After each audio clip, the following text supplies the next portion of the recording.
ഒരു സ്ത്രീയുടെ പ്രത്യുൽപാദന വ്യവസ്ഥയിൽ ഏറ്റവും ഇമ്പോർട്ടൻ്റ് ആയിട്ടുള്ള കാര്യമാണ് ആർത്തവം അഥവാ മെൻസ്ട്രേഷൻ. നീണ്ട 40-45 വർഷത്തെ മെൻസ്ട്രേഷൻ സ്ത്രീകളിൽ ഏകദേശം 45-നും 55-നും ഇടയിൽ നിൽക്കുന്ന ഒരവസ്ഥയെയാണ് നമ്മൾ മെനോപോസ് അഥവാ ആർത്തവ വിരാമം എന്ന് പറയുന്നത്. അതായത് 45-നും 55-നും ഇടയിലുള്ള സ്ത്രീകളിൽ ഒരു വർഷം മെൻസ്ട്രേഷൻ കാണുന്നില്ല എങ്കിൽ അതിനെ നമ്മൾ മെനോപോസ് അല്ലെങ്കിൽ ആർത്തവവിരാമം എന്ന് പറയുന്നു. ഈ ആർത്തവവിരാമം അത്ര സിമ്പിൾ ആയിട്ടുള്ള കാര്യമൊന്നുമല്ല കേട്ടോ. കാരണം ഈ സമയത്ത് ഒരുപാട് കാര്യങ്ങൾ സ്ത്രീകൾ ശ്രദ്ധിക്കേണ്ടിയിരിക്കുന്നു.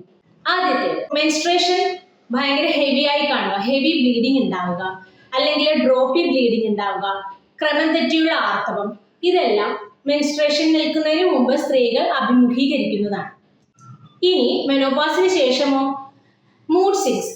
കാരണം എന്തെന്ന് വെച്ചാൽ ഒരുപാട് ഹോർമോണൽ ചേഞ്ചസ് നമ്മുടെ ശരീരത്തിൽ നടക്കുന്നുണ്ട്. അതുകൊണ്ട് ഒരുപാട് മൂഡ് സ്വിങ്സ്, അമിതമായ ദേഷ്യം, അകാരണമില്ലാതെ സങ്കടം, ഇതെല്ലാം ഉണ്ടാകാനുള്ള ചാൻസസ് ഉണ്ട്. 2, ഈസ്ട്രജന്റെ അളവ് മെനോപോസിന് ശേഷം സ്ത്രീ ശരീരത്തിൽ വളരെയധികം കുറയും. ഇത് കാരണം ഹോട്ട് ഫ്ലഷസ്, അതായത് അകാരണമായി ഇടയ്ക്കിടയ്ക്ക് ശരീരത്ത് ചൂടുണ്ടാകുന്നതിനെയാണ് ഹോട്ട് ഫ്ലഷസ് എന്ന് പറയുന്നത്, ഉണ്ടാകാനുള്ള ചാൻസ് ഉണ്ട്.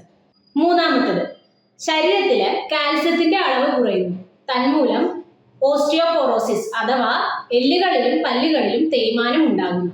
കാരണമായി നന്നായി ശരീരം മുഴുവൻ വേദനയും നീർക്കെട്ടും ഒക്കെ ഉണ്ടാകാനുള്ള ചാൻസസ് ഉണ്ട്. അപ്പോൾ കൃത്യമായ നിരീക്ഷണത്തിലൂടെയും കൃത്യമായ ചികിത്സയിലൂടെയും മെനോപോസൽ സിംറ്റംസ് നമുക്ക് ഒഴിവാക്കാൻ പറ്റുന്നതാണ്.